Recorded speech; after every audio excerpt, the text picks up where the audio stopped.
আপনারা একটা বিষয় খেয়াল করছেন কিনা, পৃথিবীর সমস্ত ধর্মগ্রন্থ, সমস্ত ধর্মে ধৈর্যের বিষয়ে অনেক গুরুত্ব দেওয়া হয়েছে। বারবার বলা হয়েছে ধৈর্য ধরতে হবে। কোরআনে একটা আয়াত আছে, ইন্নাল্লাহ মা'আস সাবিরিন। সো এভাবে ধৈর্যের বিষয়ে কেন এত গুরুত্ব দেওয়া হয়েছে?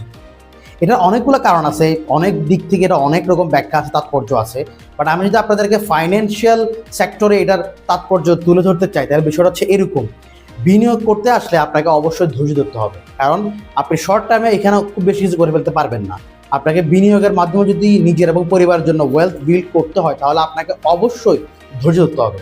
কারণ আপনি যখন ধৈর্য ধরবেন, সময় দিবেন, আপনার এই বিনিয়োগটা সময় পাবে কম্পাউন্ডিং হওয়ার জন্য। এটা ফুলে ফলে পরিপূর্ণ হয়ে অনেক বড় একটা অ্যাসেটে পরিণত হবে আপনার এবং আপনার পরিবারের জন্য। ধৈর্য ছাড়া আপনি ইনভেস্টমেন্টে খুব বেশি কিছু করতে পারবেন না, ভালো কিছু করতে পারবেন না।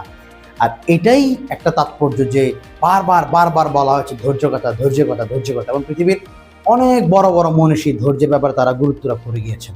আমি আপনাদেরকে একটা এক্সাম্পলটা দিই। ধরেন আপনি একটা গাছ লাগাইলেন, তো গাছটা কিন্তু শুরুতে একটু ভালনারেবল থাকে, এটাকে পানি দিতে হয়, এটাকে একটু পরিচর্যা করতে হয়।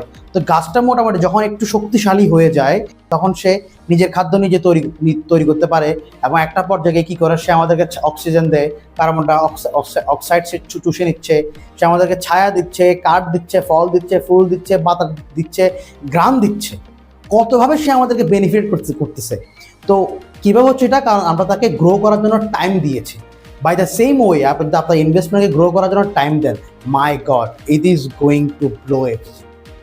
সো বিনিয়োগে অবশ্যই আপনাকে ধৈর্য নিতে হবে। ধৈর্য ধরলে এটা অনেক পরে আছে, এটা পরিণত হবে। সেটা ভালো থাকবেন, সুস্থ থাকবেন। দেখা হবে আবার। আসসালামু আলাইকুম।